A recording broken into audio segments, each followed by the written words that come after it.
much for tuning in to this, the very first podcast from me, your 21st Century Bede. Yeah, that's what I did. So moving swiftly on to today's question, why is Newcastle called Newcastle? Now, the first thing I thought when I was asked this question is that you don't actually have to go that far back into Newcastle's recorded history to find the first mentions of the name. The name Newcastle isn't quite 1,000 years old, whereas the recorded history of Newcastle goes back to almost 2,000 years ago. Those people from 2,000 years ago were, of course, the Romans, and their name for Newcastle was Pons Aelius. Pons means bridge, and Aelius refers to their alien family. That's not aliens from up above, that's the alien family to whom Emperor Hadrian belonged to.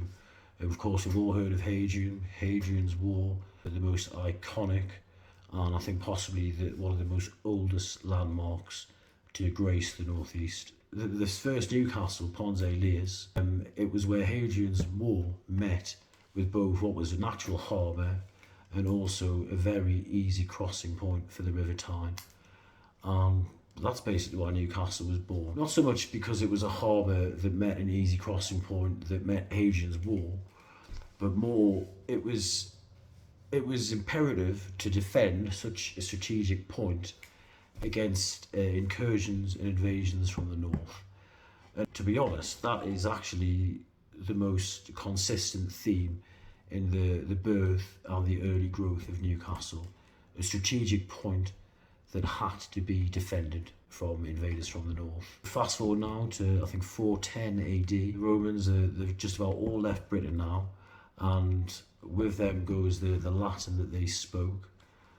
It's replaced by the Anglo-Saxon tongue, and in this time, from 400s right up to the 1000s, Newcastle was known as Monkchester, which I think is actually quite appropriate because for that time period, what you think about when you think of the northeast the most is Lindisfarne, that famous island out off the coast of Northumberland, where monks went to live in seclusion and to write beautiful manuscripts.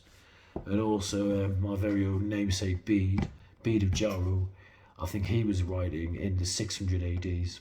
So that's the second name for Newcastle. First it was Pons Aelius, then it was Monkchester. And now after Saxon England, we are going to fast forward another few hundred years to the 1000s. This is to the time when the Newcastle from which Newcastle takes its name was first built. It was done so in 1080 AD. It was on the site of the old Pons Aelius, and it was built by the son of William the Conqueror. His name was William Curtos. He had to make a new castle upon Tyne to cover his retreat from Malcolm III of Scotland, whose country he had just been raiding. It wasn't just the Scottish who raided England at this time. Absolutely nothing of that original structure survives to this day.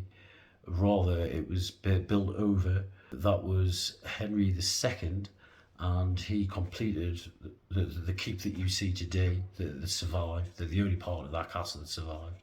That was completed in 1177.